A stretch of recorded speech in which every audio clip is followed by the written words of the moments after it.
Hola, muy buenas tardes. Vamos a hablar hoy un poco del capítulo de tipos de datos.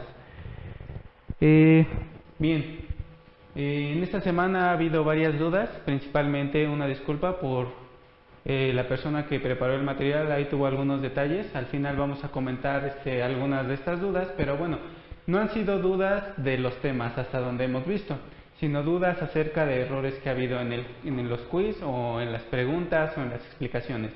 Bueno, primero vamos a empezar con una pequeña explicación de los temas. Estos temas son bastante sencillos. Prácticamente hoy vamos a ver lo que son arreglos, lo que son estructuras y lo que son las uniones. Es un tema bastante corto, un tema bastante pequeño. Y bueno, comenzaremos con los arreglos. Bueno, recordemos que ya hemos visto también en los temas anteriores lo que son los arreglos, ¿no?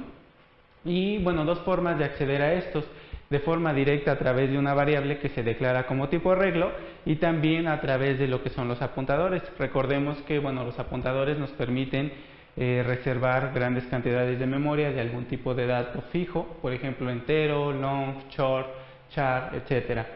Y bueno, también recordemos que podemos tener apuntadores un poco más complejos de estructuras, por ejemplo, o apuntadores de uniones o apuntadores de objetos. Bueno, eso no impide el apuntador, puede ser a cualquier tipo de dato, ya sea de los predefinidos, como son los que tiene el lenguaje tanto C como C++, y ya sean los definidos por el usuario. Por definidos por el usuario normalmente nos referimos a lo que son estructuras, a uniones y a objetos o a clases en este caso. Bien, iniciamos. Bueno, la forma de declarar un arreglo es de la siguiente manera. Necesitamos el tipo del cual va a contener los elementos de nuestro arreglo. Posteriormente, el nombre y bueno, por último, la cantidad de elementos que va a contener nuestro arreglo. En este caso, bueno, tenemos que el arreglo es de tipo char, o sea que va a almacenar varios caracteres en este caso. Lo vamos a llamar ciudad y bueno, en este caso tenemos un 20 que nos indica que va a almacenar 7 caracteres. Es muy común en el lenguaje de C utilizar arreglos para representar cadenas. Bien, aquí tenemos otro arreglo, que es de tipo entero, le llamamos datos y nos va a almacenar 7 elementos. Hay que recordar que bueno, el primer componente, en este caso el tipo, nos va a decir cuánto es la memoria que va a reservar para cada uno de los elementos. En este caso tenemos 7 enteros. En un caso de, por ejemplo, en una máquina donde el entero sea representado por 4 bytes, bien, pues entonces vamos a reservar 4 por 7 bytes. Bien, aquí tenemos otro entero que es de tipo doble, que le llamamos precio, y que nos va a almacenar 200 elementos del tipo doble. En los lenguajes de alto nivel, por ejemplo en Java o en C#, las funciones normalmente para trabajar con arreglos validan que no estemos accediendo a elementos que no pertenecen a un arreglo. Por ejemplo, en Java existen excepciones cuando queremos acceder a un arreglo, por ejemplo, al elemento 10 de un arreglo que solamente tiene 5, pues nos va a decir index o bound exception, ¿no? Normalmente. Hay que recordar que en C y en C++ no tenemos este tipo de warnings. Si nosotros queremos acceder al elemento 10 del arreglo datos que contiene 7 elementos, pues bueno, ahí vamos a tener comportamientos, llamémoslo así, no previstos, ¿no? En algunos casos tal vez marque algún error, en algunos casos sobrescriba memoria que no pertenece a datos. Y bueno, tal vez en un ejemplo parecido a si yo quiero escribir en el elemento 30 de ciudad, tal vez sobrescriba un elemento de datos, ¿no? Porque bueno, recordemos que en C cuando se declaran las variables, principalmente al inicio de nuestra función main, bueno, él reserva esta memoria. Primero va a estar en la memoria, va a estar aquí ciudad, aquí va a estar datos y bueno, aquí va a estar precio, ¿no? Entonces, este sería el elemento 0 de ciudad, el elemento 1 de ciudad, hasta el 20. Bien, pero si yo me paso después del 20, y depende también de la arquitectura de computadora, cómo esté referenciada la memoria, si la memoria crece hacia arriba o crece hacia abajo, ahí, bueno, son temas ya un poquito más complejos, pero depende de la arquitectura de computadora. Supongamos que la memoria va creciendo de esta forma. Entonces, si yo quiero escribir en el elemento 30 de ciudad, él va a contar los siguientes 10 bytes en la memoria y va a escribir aquí el valor que yo le esté dando al elemento 30 de ciudad. Entonces, bueno, de esta forma hay que tener cuidado, porque si yo quiero escribir, pasar los límites de mi arreglo y escribir en él, puedo sobreescribir memoria que sea de otras variables, o puedo sobreescribir memoria que sea perteneciente ya sea de la arquitectura de la computadora. Por ejemplo, hay que recordar que en la memoria pues se guardan ciertas variables. Cuando se llama una función, pues se tiene lo que es la pila, y en la pila se guardan algunos valores de registros. Y bueno, si yo quiero sobreescribir a un arreglo, puede que sobreescriba alguno de estos arreglos, y es muy común que en nuestros programas nos salga un segmentation fault o no sé, un error de memoria, ¿no? Bien, hay que tener cuidado. En C y en C++ no tenemos una forma automática de validar los índices de nuestro arreglo. Los elementos normalmente del arreglo se almacenan de forma consecutiva, y bueno, como ya lo hemos venido manejando, se trabajan índices para acceder a estos elementos. Hay que recordar que si yo creo aquí un arreglo de 20 elementos, bien, los índices van del 0 al 19, ¿no? Muchas veces cuando iniciamos a programar pues nos equivocamos y creemos que el primer elemento es el 1 y el último elemento es el 20. No, hay que recordar que el primer elemento es 0 y de ahí el último pues sería el 19, y esto conforma nuestros 20 elementos en este ejemplo. Bien, también en C++ y en C podemos inicializar directamente lo que es el arreglo. A ver, voy a poner otro color.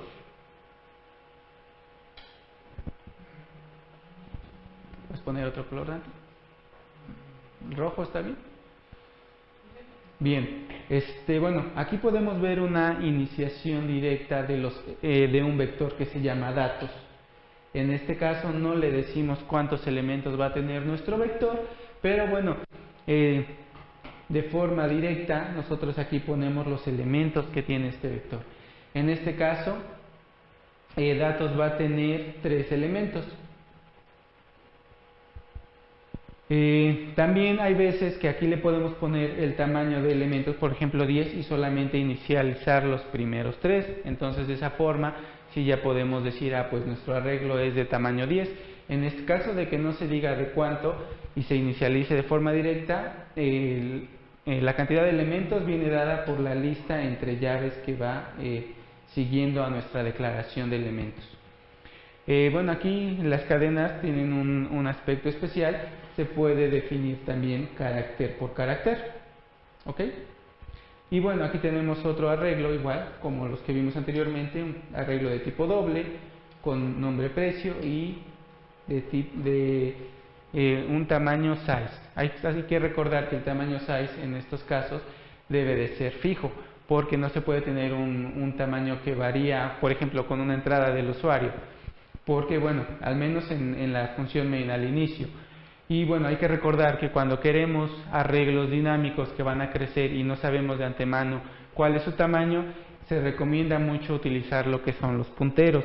En ese caso, bueno, se declararía el puntero de tipo doble, y bueno, si por ejemplo dependería de la entrada del usuario, una vez que el usuario inserta por ejemplo 10, entonces se hace una reserva de memoria, ya sea con new o con malloc, y se reserva memoria para 10 elementos, y bueno, lo podemos trabajar como un arreglo. En ese caso, bueno, el usuario tiene la facilidad de reservar memoria para 10, para 100, para 1000, y no hay ningún problema. Bien, bueno, anteriormente hemos visto algunas estructuras de repetición. Dentro de las más comunes está la estructura for. Cuando trabajamos con arreglos de tamaño fijo, es muy común que nosotros ya sepamos cuál es el tamaño de nuestro arreglo. Bien, y eso nos permite utilizar la estructura for para recorrer cada uno de esos elementos. De esta forma, bueno, el arreglo precio, y bueno, utilizamos el índice i para recorrer cada uno de los elementos de este arreglo. Y bueno, una vez más hay que recordar que en C++ y en C no se tiene una comprobación de rangos, y es muy probable que, bueno, algunas veces cuando trabajamos con ciclos, bueno, tengamos ahí algún, no sé, se nos olvide algún punto y coma o tengamos algún problema, y eso nos haga que estemos sobreescribiendo memoria que no pertenezca a nuestro arreglo, que esté tal vez más adelante o más atrás. También, bueno, hay que recordar que los arreglos no son de una sola dimensión, pero también hay que tener en cuenta este problema, principalmente en este lenguaje que es C y C++, al paso de funciones. Porque en el paso de funciones, cuando pasamos como tipo de entrada a una función, un arreglo, solamente la primera dimensión no la conozca. Si en C o en C++ quiere pasar una matriz a una función, bueno, se debe de conocer las siguientes dimensiones. Solamente la primera dimensión es posible pasarla sin saber cuál es su tamaño, ¿no? En otros lenguajes, por ejemplo en Java, en C# se puede pasar matrices sin ningún problema, pero en estos lenguajes no. Bien, bueno, en este caso, los arreglos multidimensionales, también conocidos como matrices, bueno, es el tipo. En este caso, recordemos que puede ser cualquiera de los predefinidos, int, char, short, long, etcétera, o algunos de los definidos por el usuario. Por ejemplo, podría ser alguna estructura o alguna clase. Tenemos lo que es el nombre del arreglo, y bueno, entre corchetes, la dimensión 1, en el caso la dimensión 2, y así hasta la dimensión n. Podemos utilizar las dimensiones que nosotros deseemos, no hay ningún problema. Por ejemplo, aquí se tiene un arreglo, una matriz de 2×3, ¿ok? Bueno, es muy común utilizar los ciclos for para recorrer más de una dimensión. En este caso, bueno, tenemos el índice, el primer índice que iría ligado a nuestro primer ciclo for, y el segundo índice que iría ligado a nuestro segundo ciclo for, ¿ok? Bien, bueno, eso lo podemos ver aquí. Aquí tenemos declarado nuestro vector vec de 10 elementos, una matriz de 3×5 y un puntero. Bueno, creo que aquí no hay mayor dificultad, nada más hay que recordar que los vectores almacenan elementos de un mismo tipo. Una vez que yo le digo mi vector va a ser de entero y quiero 100 elementos, los 100 elementos son de tipo entero, o si le digo que son de dobles o de char. Entonces, bueno, aquí hay que recordar que los vectores nos sirven para almacenar varios elementos de un mismo tipo. Y también hay que recordar que, bueno, que nuestros punteros nos sirven también para hacer referencia a lo que serían los vectores, ¿no? Hay que recordar que con el puntero me puedo mover a través de las direcciones de memoria, y como en este caso son contiguas, podemos incrementar 1, 2, 3, y eso nos daría lo mismo que, bueno, utilizar un índice en un arreglo. Bien, las estructuras. En este caso, las estructuras nos permiten agrupar algunas variables, digamos así, que tengan algo en común. En este caso, por ejemplo, la estructura alumno, nosotros podemos referirnos a un alumno como su nombre, podemos almacenar su dirección, tener un registro, su teléfono y, bueno, sus calificaciones. Hay que recordar que dentro de una estructura puedo utilizar arreglos, y igual puedo tener arreglos de estructuras o arreglos de uniones. En este caso estoy almacenando 4 calificaciones de un alumno, tengo su teléfono que es de tipo long, tengo su número de registro, su dirección es un arreglo de caracteres al igual que su nombre. Bien. Bueno, esto nos permite agrupar variables que de alguna forma tienen un significado en conjunto. Por ejemplo, cuando estamos trabajando con bases de datos, tal vez podríamos tener estructuras que nos almacenen cosas relacionadas a algo, ¿no? Que tengan algo en contexto. En este caso está la estructura alumno, que es su nombre, dirección, registro, teléfono y, bueno, sus calificaciones. También es muy común utilizar estructuras dentro de otras estructuras. Por ejemplo, la dirección podría estar compuesta por 3 elementos, ¿no? Podría ser compuesta por calle, número, colonia y país. En ese caso, bueno, una estructura alumno tendría un nombre, tendría un número de registro, un teléfono, una calificación y dentro una estructura que fuera dirección. Y esa estructura dirección pues tendría varios elementos, como los hemos mencionado. De esta forma, un alumno podría tener una dirección, también un profesor podría tener una dirección, y de esa forma no se sobrescribe tantas líneas de código para dirección en todas las estructuras. Se utiliza una misma estructura y se incorpora en otras estructuras. Bien, bueno, esto se les llama los miembros de la estructura. Y bueno, normalmente se acceden a través de punto. Alumno, punto nombre, alumno, punto dirección, alumno, punto registro, alumno, punto teléfono. De esta forma, bueno, vamos a acceder a los distintos elementos de nuestra estructura. Bien, cabe mencionar que la memoria que se utiliza en una estructura es la suma de la memoria que requiere cada uno de sus miembros. En este caso, por ejemplo, tenemos aquí 31 bytes, 21 bytes, y bueno, depende, tal vez sea un byte, tal vez sean 4 bytes, y bueno, el flotante tal vez sean 4. Entonces, una estructura de tipo alumno va a requerir de memoria lo que requiere la suma de cada uno de sus elementos. De igual forma, lo volvemos a recalcar. En C y en C++ no hay una validación de índices automáticos. Si yo quiero escribir en el índice 33 de nombre, bueno, puede que sobrescriba otras variables que no quiero que se sobrescriban. Igual, quiero hacer énfasis un poquito en que las funciones strcopy no validan índices. ¿A qué voy con esto? Que si yo pongo strcopy en Juan.nombre, bien, siendo Juan una variable de tipo alumno, o sea, una estructura, y bueno, en la estructura yo quiero almacenar Juan Pérez en el nombre, bien, de 31 caracteres. ¿Qué pasa si yo aquí pongo 50 caracteres? Bien, la función strcopy va a copiar la información al inicio de esta dirección de memoria y él va a seguir copiando sin validar los índices. Hay que tener en cuenta ese tipo de consideraciones al utilizar funciones como es esta. Bien, bueno, aquí acaba lo que sería la de estructuras. Por favor, pon el código de estructuras.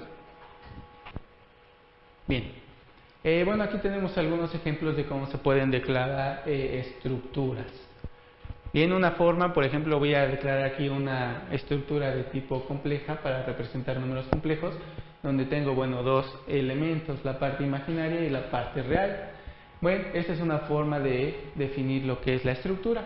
Y bien, ¿cómo creo un elemento de tipo complex? De esta forma, struct complex com. ¿Ok? Esa es una forma de crear una estructura. Aquí tenemos otra estructura que no tiene un nombre tal cual. Este tipo de estructuras nos sirven para variables digamos rápidas, ¿no? Donde solamente voy a necesitar 3 o 4 elementos de esta estructura. Bueno, puedo poner struct, puedo poner los elementos de la estructura y directamente los elementos a utilizar. En este caso es 1 y es 2, ya son estructuras que contienen dos elementos, nombre y edad, siendo nombre un arreglo de 20 caracteres.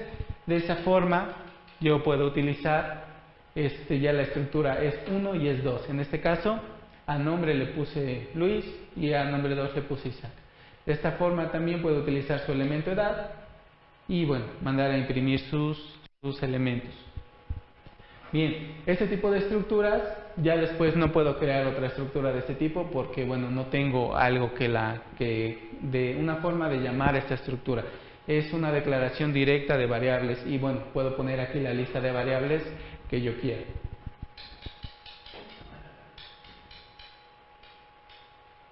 Otra forma es haciéndolo una forma un poquito abreviada, typedef struct, y bueno, aquí el nombre de la estructura que voy a utilizar. En este caso ya no requiero la palabra reservada struct, ya nada más le pongo complex 2.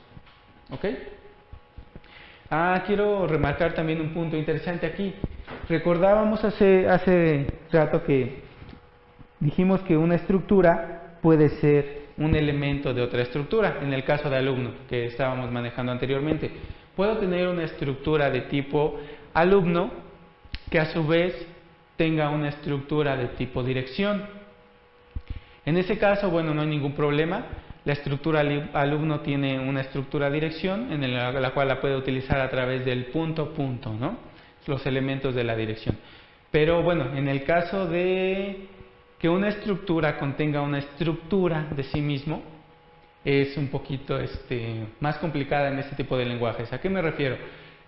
Puedes poner una hoja en blanco para pintar del sistema. Ajá.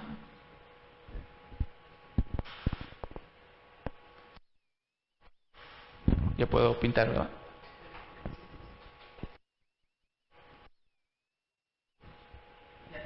Bien, me voy a adelantar un poquito a uno de los temas que vamos a trabajar las siguientes semanas, lo que serían las listas ligadas. Bien, las listas ligadas es muy común en C representarlas a través de estructuras. Y bien, en este caso, una estructura tendría un elemento, en algunos y en muchos casos se utilizan números para hacer los ejemplos de estructuras. Bien, esta sería mi estructura de tipo nodo. Bien, y bien, en este caso, bueno, aquí por ejemplo voy a almacenar el número 1 y necesito otro elemento que sea el nodo siguiente. En el caso de las estructuras, como normalmente se trabajan, si yo aquí declaro que como estructura nodo, si este fuera mi nodo, tuviera yo mi valor entero y tuviera yo como elemento de mi estructura nodo otro elemento de tipo nodo, bueno, a su vez ese nodo tendría otro nodo y otro nodo, entonces se reservaría una cantidad infinita de memoria, lo cual pues no es adecuado. En el caso de que se utilicen estructuras que tienen como elementos, por ejemplo, una estructura nodo que tiene un elemento nodo, a su vez, se requiere que este sea apuntador. De esa forma, pues mi estructura nodo puede almacenar un número, como sería este caso, y bueno, un apuntador, que al inicio pues no va a hacer referencia a nada y no requiere memoria. Bien, pero después, como se va iterando, puedo crear este nodo que va a estar apuntando entonces a otro nodo. Y bien, aquí tendría mi segundo elemento, que tendría su apuntador. De esa forma, este apuntador puedo crear después, posteriormente, otro nodo y ya. Tener de esa forma estructuras que almacenan elementos. En este caso, el primer elemento sería un valor entero y el segundo elemento sería un apuntador a otro nodo. Perdón, ya no pinto aquí el lápiz.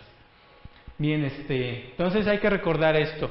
Si yo tengo una estructura, por ejemplo nodo, que tiene como elemento un nodo a su vez, este debe de ser puntero, no puede ser una variable normal, porque bueno, si no estaría reservando memoria para un nodo, que tiene un nodo, que tiene un nodo, que tiene un nodo, y nos vamos hasta el infinito.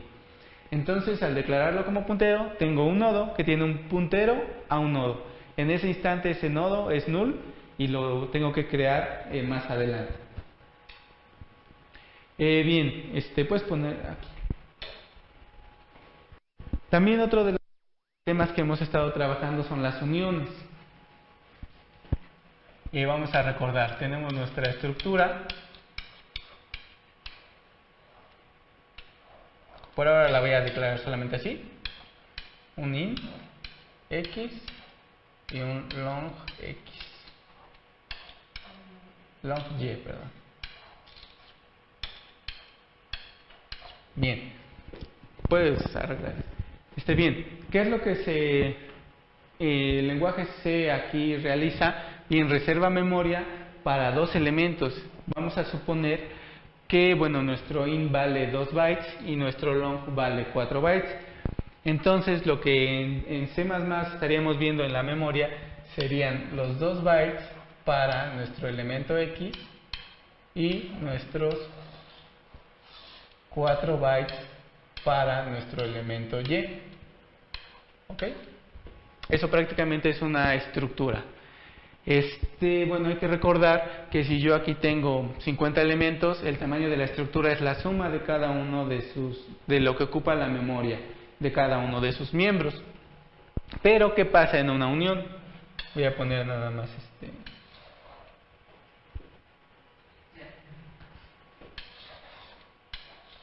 unión. Voy a ponerla de esta forma, nada más, para ejemplificar. Bueno, la idea es que si yo tengo aquí un entero y un long,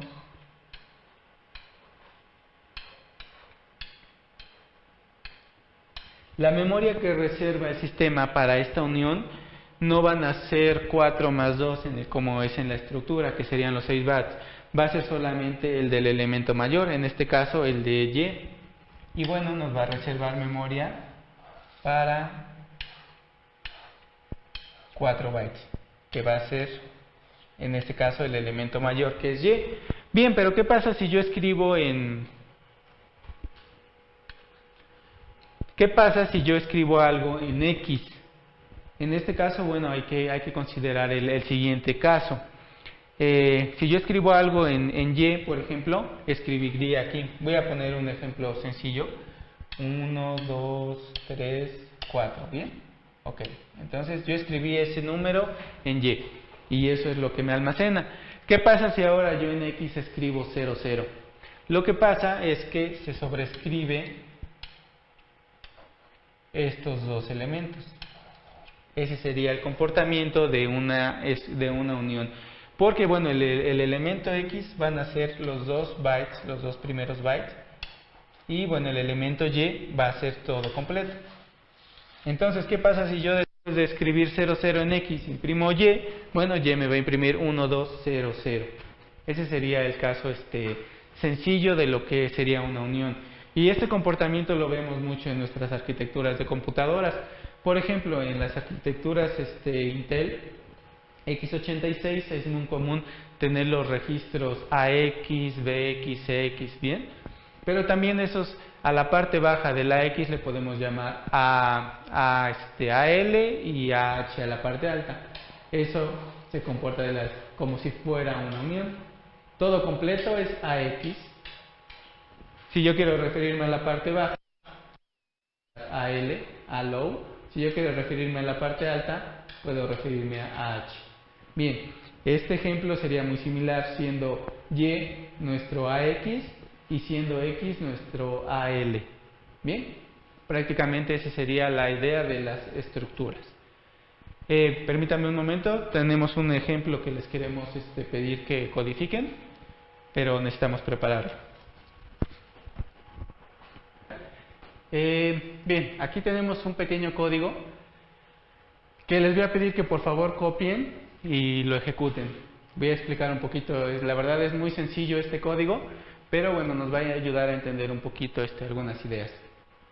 Bien, primero declaramos un vector de caracteres, de 10 caracteres, que se va a llamar secret, en este caso password. Password es, digamos, nuestra variable almacenada en algún archivo, va a ser nuestra contraseña. Input igual un arreglo de 10 caracteres que son los que va a teclear el usuario. Posteriormente el programa va a mandar el mensaje escribe la contraseña y bien la va a almacenar en input. ¿Ok? En ese caso la siguiente línea va a ser una comparación de los 10 elementos, bueno, de 10 elementos precisamente de input y de secret. Si las cadenas coinciden, nos va a decir acceso autorizado. En el caso de que las cadenas no coincidan, nos va a decir contraseña incorrecta. Bien, si yo quiero que entre al sistema, puede ser que esta palabra, esta variable secret, la tenga yo almacenada en un archivo, la lea yo del archivo y posteriormente le pida su contraseña al usuario. En este caso, si escribe password, bueno, va a tener acceso autorizado. En caso de que escriba otra cosa, va a decir contraseña incorrecta. Bien, me gustaría que por favor codificaran esta parte de código, que es muy sencilla y muy corta. Y bueno, cuando lo tengan listo, por favor hagan algunas pruebas, algunas entradas y quiero que comenten lo que puedan acerca de lo que hemos visto el día de hoy sobre este pequeño código. Bien, los esperamos. Muchas gracias. Bien, muchas gracias. Bueno, espero que vayan avanzando con este pequeño código. También, bueno, retomando las preguntas del foro, como les comentaba al inicio, una disculpa y tuvimos algunos problemas con el material, tal vez algunos errores. Y bueno, les pido que por favor, si ahorita tienen alguna duda, pero una duda de algún tema, ¿no? O sea, no entiendo el arreglo, no entiendo las matrices, no entiendo la estructura, cómo se comportan las uniones, alguna pregunta de este tipo, ¿no? O sea, no tanto de, bueno, en la pregunta tal del quiz no está la respuesta correcta, ¿bien? Si ustedes entienden las ideas, entonces, bueno, aunque el quiz esté mal, y una disculpa por eso, pues no van a tener ningún problema al hacer ya los exámenes finales. Pero bueno, en este caso me gustaría que si tienen alguna duda sobre los temas, sobre ya sea los arreglos, ya sea sobre las estructuras o las uniones, bueno, pueden comentarlas en este momento y vamos a tratar de resolverlas. Bien, hubo una duda acerca de las uniones. Bueno, como comentábamos, en la unión se pueden declarar varios elementos.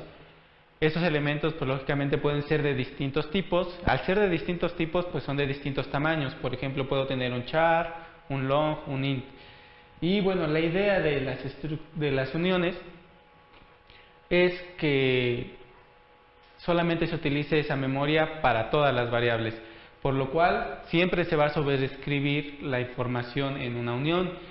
Si uno desea no sobreescribir la información y tener memoria para cada uno de los elementos, para eso se deben usar las estructuras, o bueno, o como se verá más adelante, pues una clase.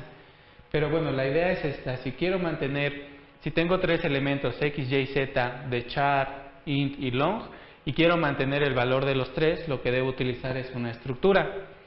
Bien, si quiero utilizar una unión, entonces los tres elementos van a hacer referencia a la misma memoria. Lógicamente el char va a hacer referencia a los primeros 8 bytes, el int va a hacer referencia a los primeros, perdón, el char va a hacer referencia a los primeros 8 bytes, al primer byte, el int va a hacer referencia a los dos primeros bytes y el long va a hacer referencia a los 4 bytes, por ejemplo, ¿no? Asumiendo que el char es de 1 byte, el int es de 2 y el long es de 4. Entonces, la idea y la naturaleza de las uniones es esta: que la misma memoria sea para todos los elementos de la unión. ¿Ok? Y bueno, si quisiéramos mantener los datos separados, podemos utilizar lo que es una estructura. Bien, bueno, me gustaría que comentaran acerca de este código. ¿Qué les parece? ¿Está bien programado? Ustedes lo utilizarían como una función para validar sus passwords. Por ejemplo, no sé si tengo mi cuenta de correo, podría yo tener este código para dar un acceso autorizado o nuestra contraseña incorrecta. Por favor, me gustaría que comentaran un poco sobre este código. Y bueno, tomando en cuenta los puntos que hemos visto en esta clase. Bueno, nos surgió otra duda. En este caso el mail no tiene un return. Bien, bueno, la función mail es un poquito especial. Tiene varios componentes opcionales. Dentro de los opcionales está el int. O sea, en algunos compiladores podemos poner directamente mail, cohetes y va a funcionar. En algunos compiladores se puede poner void y va a funcionar. La lista de argumentos que va interna del main también es opcional. Y bueno, ¿para qué nos sirve el return en este caso en el main? Bien, cuando tenemos un return en el main, eso quiere decir que al correr este programa, vamos a poner un ejemplo en un sistema tipo Linux, y lo corro este programa desde la consola y yo aquí retorno un 10. Entonces, el programa completo le está regresando al sistema operativo el valor 10. ¿Ok? Es muy común en los programas, si terminan correctamente, regresar 0, o sea, tener return 0, o un valor distinto de 0 si es que tiene algún error. En este caso, cuando se omite, se asume, y normalmente no se garantiza, pero se asume que es como si regresara 0.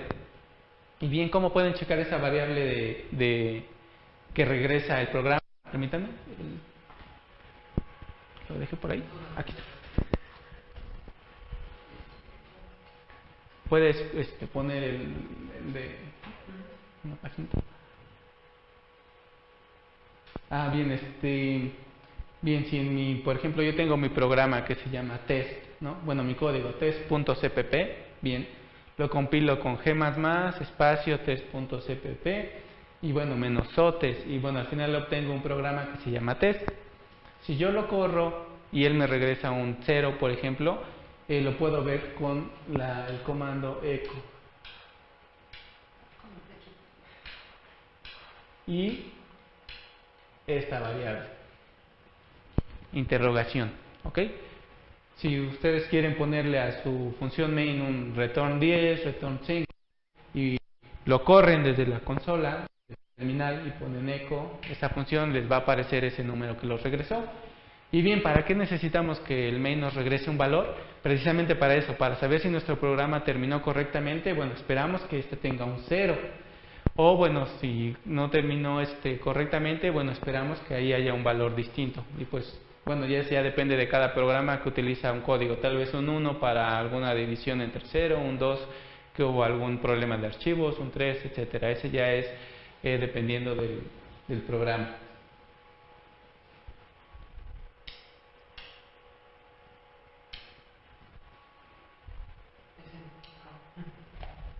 Bien, bueno, seguimos esperando últimos comentarios acerca del código. Bueno, volvemos a la pregunta. ¿Ustedes utilizarían una función similar para dar acceso a su correo, tal vez a su Facebook o algún sistema que requiera de autenticación? ¿O si no lo utilizarían de esta forma? Bien, muchas gracias. Bueno, nos han llegado algunas ideas que, bueno, para almacenar la contraseña utilizarían algún archivo y yo les recomiendo que esté cifrado. Posteriormente, bueno, al leerlo, en teoría nuestro programa lo tendría que almacenar en alguna variable y descifrarlo. En ese caso, bueno, asumimos que secret 10 es porque esta variable la pudimos leer de varias fuentes.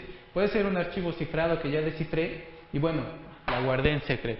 Puede ser, no sé, un servidor de contraseñas donde, bueno, ya me conecté al servidor, la leí, la almacené en secret. Puede ser una base de datos donde ya hice mi consulta, la leí y password lo almacené en secret. Bien, ahora posteriormente el usuario debe de meter su contraseña y verificar si lo demás es correcto o no, si tiene acceso o no. En ese caso, bueno, muchas gracias por sus respuestas, todas son ideas válidas y bueno, normalmente recomendadas. Y bueno, entonces asumimos que ya secret lo leímos de alguna fuente confiable. Posteriormente, la pregunta sigue siendo la misma, utilizaríamos una sentencia de código similar para validar la contraseña, o si tienen algún comentario, por favor, coméntenlo. También aquí ya tenemos el ejemplo del return. Como se puede ver, tenemos aquí el return 5 y aquí estamos mostrando la variable que nos regresó nuestro programa al sistema operativo. Bien, muchas veces también podemos correr comandos en nuestra terminal. Disculpen, no estoy muy familiarizado con el de Windows, pero con el de Linux podemos correr más de un comando y podemos utilizar los mismos operadores que utilizamos en los lenguajes de programación, que vendrían siendo el AND, el OR. Y bueno, esto nos permite que si tengo un programa y corre de forma satisfactoria, entonces puedo tener comando 1, AND, comando 2. Si el primer programa, el primer comando corre de forma satisfactoria, se va a ejecutar el segundo. Si el primer programa falla, el segundo no se va a ejecutar. Y esto le sirve al sistema operativo para regresarle si el programa terminó de forma correcta o no. Bueno, ahí tendrían que hacer algunas pruebas para jugar con esto y se los recomiendo. La verdad es que los parámetros del main son muy importantes y hay que dominarlos y entenderlos. En este curso no se les va a preguntar, se les va a preguntar un poquito más de lógica, un poquito más de árboles, de listas ligadas, de grafos, de ordenamientos y bueno, un poco de lenguaje, ¿no? Los operadores, precedencia de operadores, funciones, punteros, arreglos, estructuras, uniones, tipos de datos. Pero bueno, esperamos que un poquito más la lógica de este tipo de cosas técnicas. La verdad, no se les va a preguntar, incluso como pudieron ver en los quiz, a veces se nos pasa también un punto y coma, una llave, entonces bueno, ese tipo de errores, bueno, asumimos que uno se ayuda de las herramientas, lo compila una vez, tiene algún error, bueno, lo corrige, ¿no? Pero lo que sí esperamos es que en la lógica no haya tantos errores de este tipo. O sea, si tengo una lista ligada, pues tratar de recorrerla de forma adecuada. Si tengo un vector, una matriz, tratarla de recorrer en forma adecuada. Y bueno, este tipo de lógica es la que nosotros vamos a esperar más adelante. Después del siguiente tema, que es clases, ya vamos a empezar con lo que serían los algoritmos y estructuras de datos, que ya vendrían siendo listas, árboles, grafos y ordenamientos, donde, bueno, estos temas nos sirvieron de introducción para, bueno, dar pie a los siguientes, ¿no? Que son los más importantes. Por ejemplo, ya vamos a necesitar los ciclos para recorrer las listas, vamos a necesitar uniones para declarar nuestros nodos, vamos a requerir de apuntadores para ir ligando nuestra lista, nuestros árboles, nuestros grafos, pero bueno, todo esto nos sirve de base para lo que viene más adelante. Bien, muchas gracias. Bueno, ya llegó el final de esta clase y vamos a dar un poquito de respuesta a lo que era este código.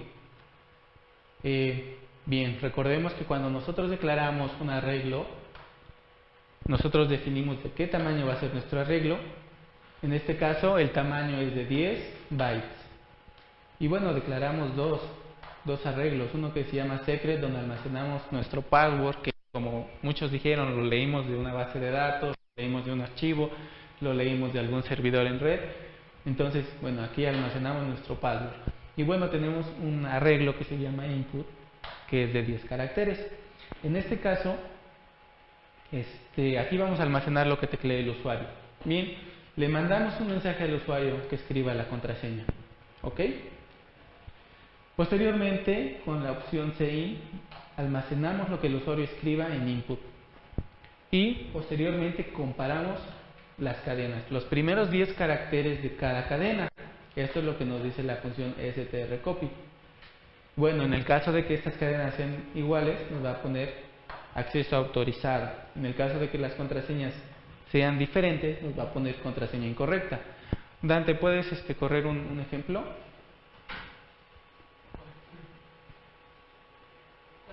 Ajá. ¿Quieres limpiar tu terminal para hacerlo?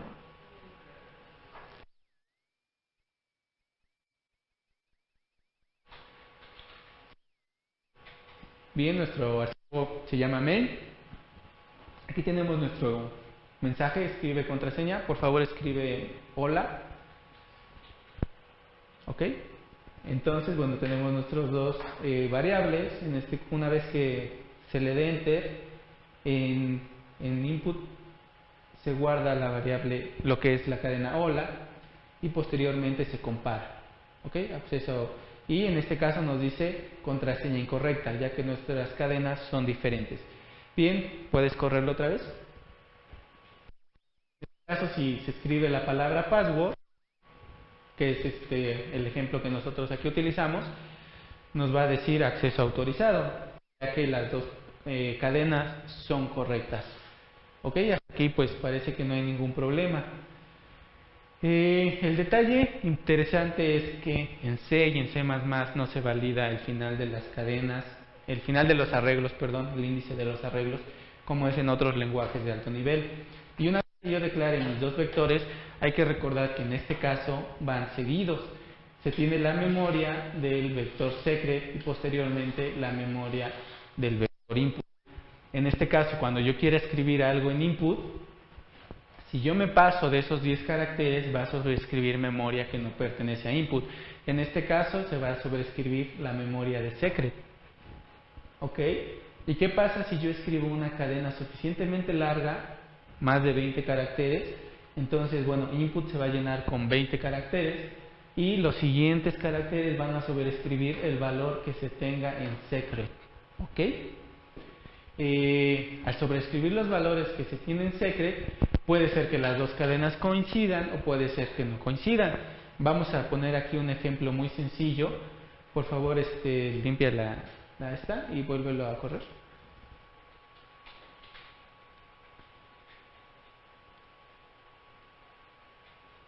Bien, aquí nos está pidiendo la contraseña.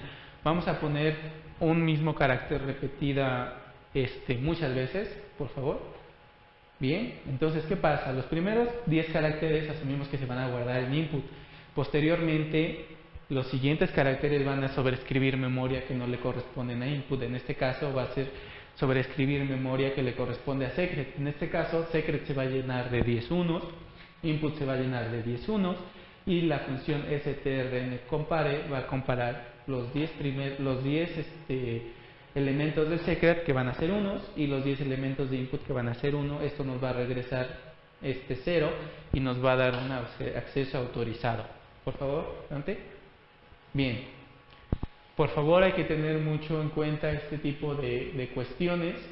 C++ y C son lenguajes que nos permiten mucho control de lo que estamos programando, pero también tiene varias características que nos ponen en riesgo. A diferencia de otros lenguajes como Java, C, aquí no se comprueban los índices de nuestros arreglos. Es muy fácil sobreescribir memoria que no pertenece a las variables o que no queremos sobreescribir. Bien, si nosotros hubiéramos hecho este programa para un logueo de algún servicio y algún usuario con un poco de conocimientos o travieso que mete cualquier entrada al azar, podría tener acceso autorizado a un sistema que no quisiéramos darle acceso. Y bueno, esto simplemente por tal vez hacer este tipo de funciones como la de sein, ¿no? Hay que tener en cuenta muchas veces este tipo de consideraciones. Funciones como sein, como getLine, como gets, muchas veces tienen este tipo de comportamiento. No es que estén mal, las funciones están hechas precisamente para esto, pero hay que manejarlas con cuidado, ¿no? Hay que conocerlas y bueno, en este caso el ejemplo que quería mostrar era cómo se sobrescribe información que no pertenece a un vector. Y bueno, hay que tener en cuenta que se sobrescribe memoria y hay que tener en cuenta que esa memoria pueden ser otras variables, hay que tener en cuenta que esa memoria puede ser memoria del sistema operativo y eso nos va a llevar a errores en nuestros códigos, incluso en nuestro sistema operativo o problemas de seguridad. Bueno, muchas gracias, esto es todo por la sesión de hoy y bueno, los esperamos para la siguiente.